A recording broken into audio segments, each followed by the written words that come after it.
mayors of two of our great cities in this state, and the city council president of the largest city in the state.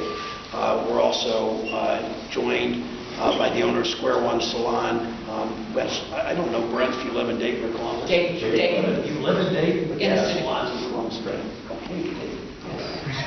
Dayton. We're here today with one message. Ohio is open for business for everyone.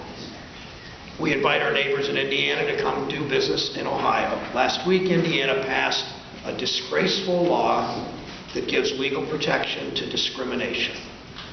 The backlash has been harsh, it's been swift.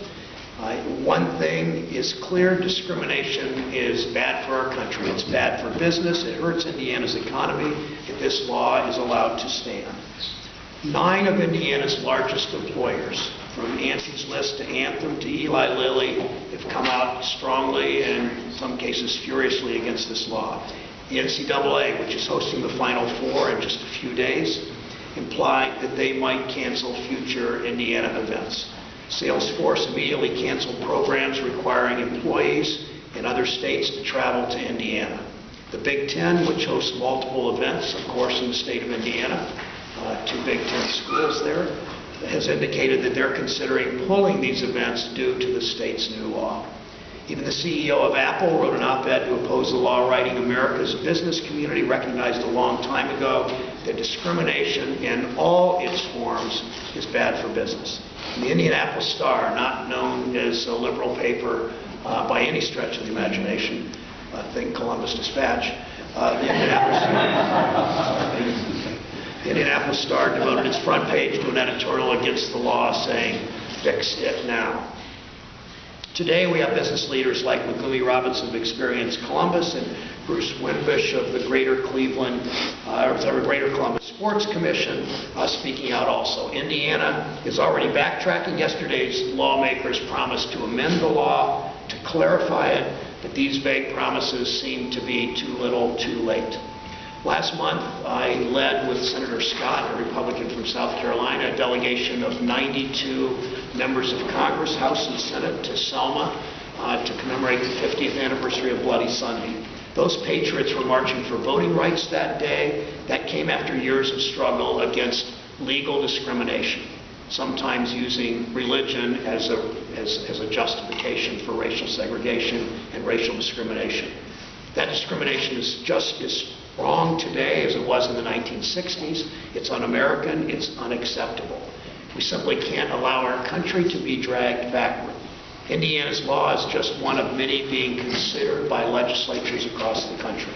We're here today to say that our state, my state, Ohio, will not join in this wave of discrimination. We're open for business for everyone, everywhere, regardless of whom they love or how they worship.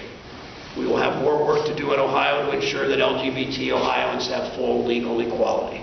But I believe we're on the right track. Our business leaders, our mayors, like those here today, make it clear that we welcome everyone into Ohio.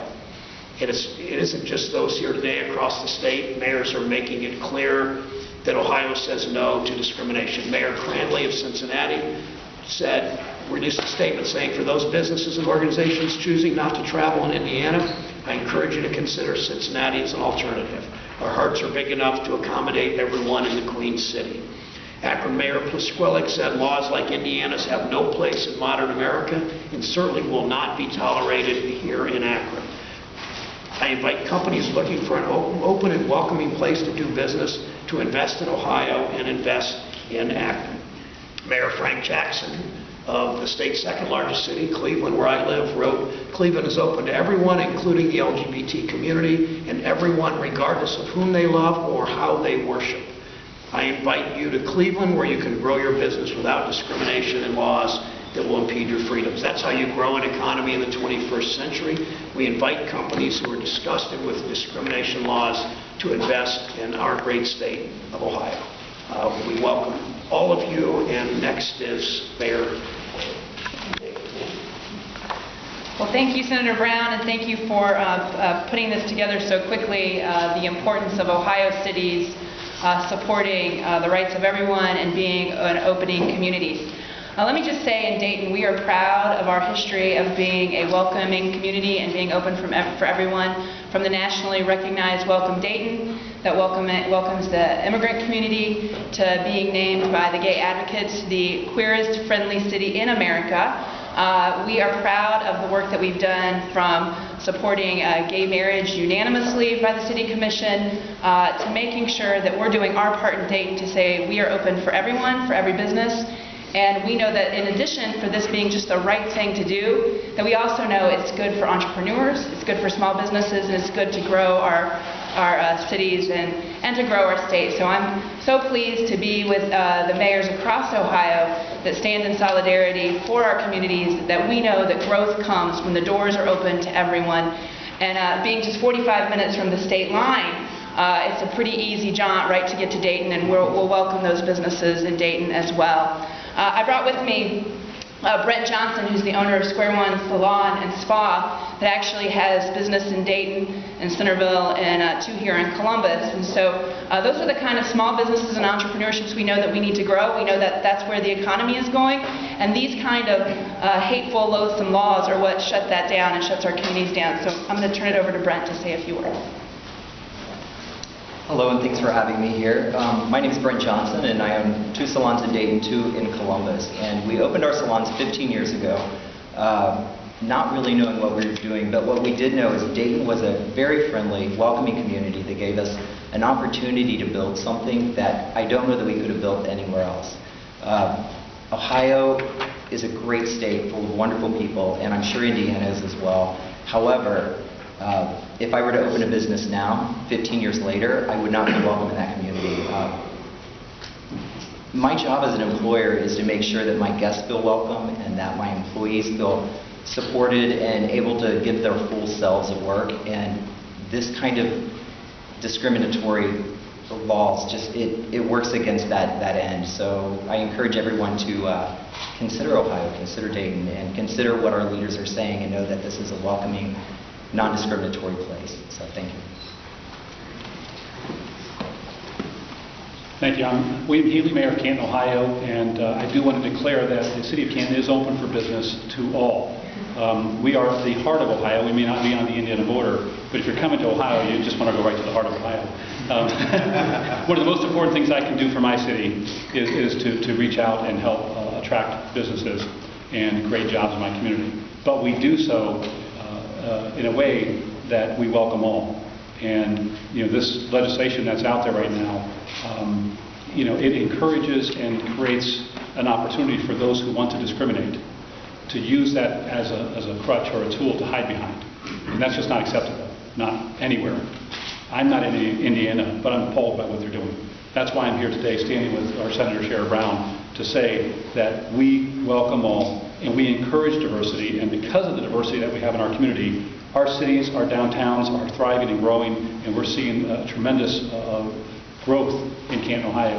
And if there's any companies out there looking for a great place to be welcomed, call me. I'll take care of you. Thank you. Thank you, Sherrod, for bringing us together today, Mayor Healy and Mayor Whaley and Brent. It's an honor to stand with you today. Columbus has a great tradition and track record that embraces inclusion and prides itself on being a welcoming city. We continue to lead the state in population growth, attracting the best and brightest from around the world. We're a smart and open city that celebrates diversity. Our economy and our neighborhoods are stronger for it. While some states are trying to turn back the clock on equal rights, the City of Columbus is focused on promoting equality in our community every day. Columbus is the only Ohio city with full equal rights provisions in its charter. We have strong laws in place to protect our residents, which make discrimination illegal in Columbus. We have a strong record of advancing progressive policies that promote equality, including in 2011, Columbus City Council, with the support of Mayor Coleman, extended benefits to the domestic partners of city employees.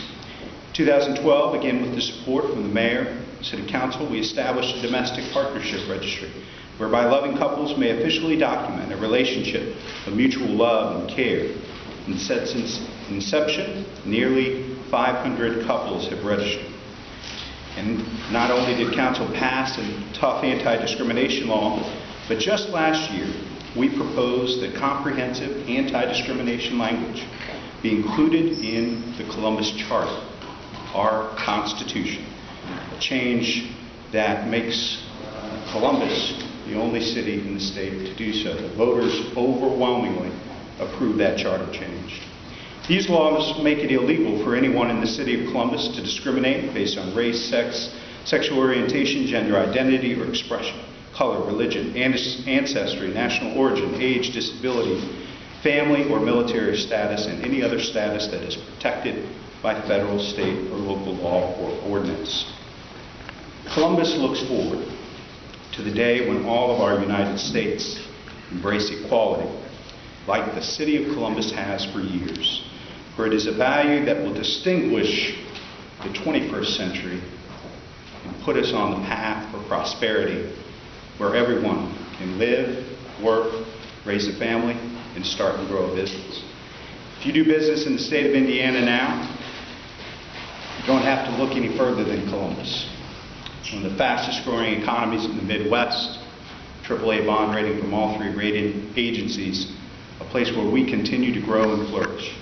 This is the perfect place for Indiana businesses to thrive.